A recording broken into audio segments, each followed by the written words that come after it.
Bonjour, dans cette vidéo, on va s'intéresser à la deuxième partie de la fiche d'exercice 2 sur les calculs d'aire d'un triangle.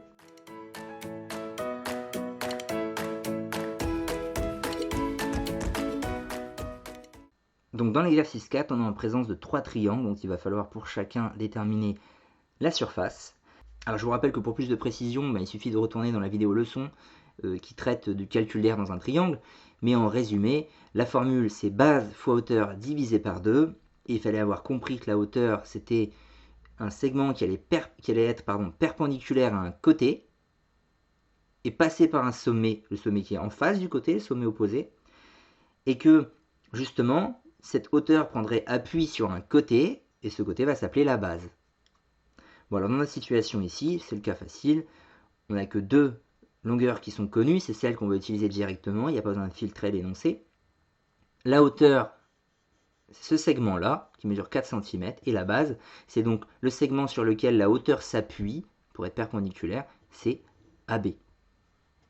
Donc ça va donner l'aire va être égal, et cette fois-ci on a des lettres, donc on ne va pas mettre base fois hauteur, la base c'est AB, on va donc appeler AB, fois la hauteur DC, divisé par 2, puisque c'est ça la formule. On remplace par les valeurs, donc c'est 6 fois 4 divisé par 2, ce qui vaut environ 6 fois 4, 24, divisé par 2, ça fait 12, 12 cm². Dans la deuxième figure, c'est pareil, une hauteur a été construite, on la voit, elle est ici. Donc on va utiliser déjà ce segment GF. Et donc la base, c'est le côté qui est perpendiculaire à cette hauteur, c'est EH. Autrement dit, FH qui est connu, ne sert à rien. L'aire va valoir exactement EH fois GF divisé par 2. Soit 10 cm fois 3 cm divisé par 2. Ce qui nous donne 30 divisé par 2, 15 cm². Dernière situation, un triangle dans lequel toutes les informations sont connues, même trop encore une fois. On identifie où est la hauteur. La hauteur, c'est le segment EJ. Il prend appui sur le côté DF. Donc la base, ça va être DF, la hauteur EJ.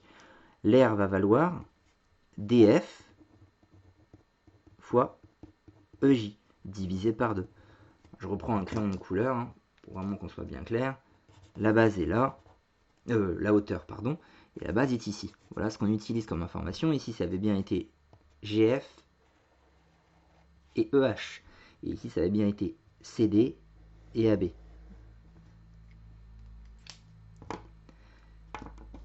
Ce qui nous donne, 3,4 fois 2 divisé par 2. 1 fois 2 divisé par 2, on a déjà abordé cette situation, ça se compense, donc il va rester 3,4 mètres carrés. Alors l'exercice 5 venait conclure donc cette fiche. Il est plus difficile, c'est une figure complexe composée de plusieurs sous-triangles. Il faut donc bien l'analyser. La question 1, en fait, vous incite de toute façon à bien l'analyser, puisque les informations sont écrites dans un texte et que on vous demande d'aller les placer sur le schéma. Ce qu'il faut toujours faire, si la question n'avait pas été posée, vous auriez dû le faire. Là, c'est le cadeau de vous le dire de le faire, en tout cas, pour vous aider pour la question 2. Alors, on est parti. ML mesure 12 cm. ML, c'est toute cette longueur-ci. Alors là, si je mets tout dessus, ça va être un peu... On va s'embrouiller, en fait. Donc, on va peut-être faire ça. Pour dire que c'est ça qui va mesurer 12 cm. ML.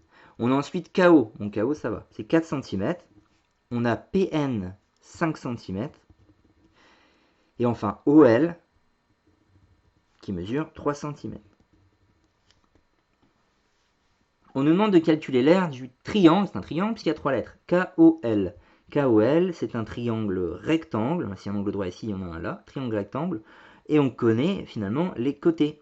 Là, c'est plutôt la formule dérivée du cas du rectangle, longueur fois largeur divisé par 2, quand le triangle est rectangle, je vous rappelle. Donc en fait, ça va être KO, la longueur KO, fois la longueur OL, divisé par 2, puisqu'on sait que c'est un triangle rectangle. Soit 4 fois 3 divisé par 2, donc 12 divisé par 2, 6 cm². KLM ensuite, donc KLM, alors là c'est un triangle quelconque, dans lequel on a construit une hauteur. la hauteur, ça va être KO. Et ce qui va jouer le rôle de la base, eh bien, ça va être LM. KO est perpendiculaire à LM. Donc la formule pour ce triangle quelconque, base fois hauteur, donc base ça va être ML, fois la hauteur KO, divisé par 2. ML mesure 12 cm, KO 4 cm, et on divise par 2. 12 fois 4, 48, divisé par 2, 24. Donc 24 cm² pour l'aire de KLM.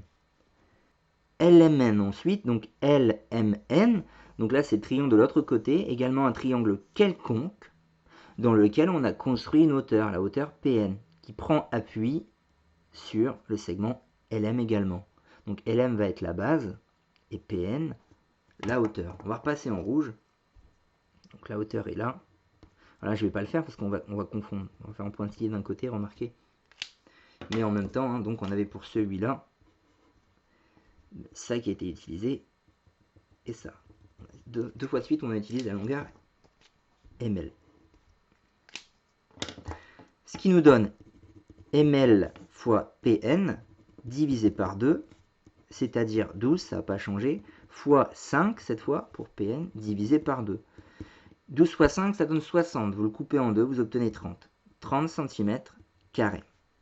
Enfin, KMNL, eh bien, c'est la surface de la figure tout entière. Là, si on est malin, c'est pas une figure courante, hein, c'est un quadrilatère quelconque en fait, mais on a déjà dedans calculé tout ce qu'il fallait. On connaît la superficie de ce triangle-là et on connaît aussi l'aire de ce triangle-ci.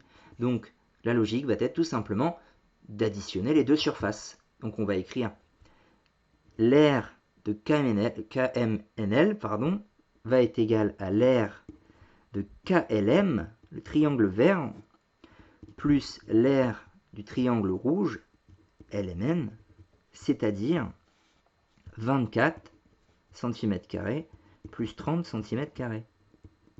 Au final, vous deviez trouver 54 cm².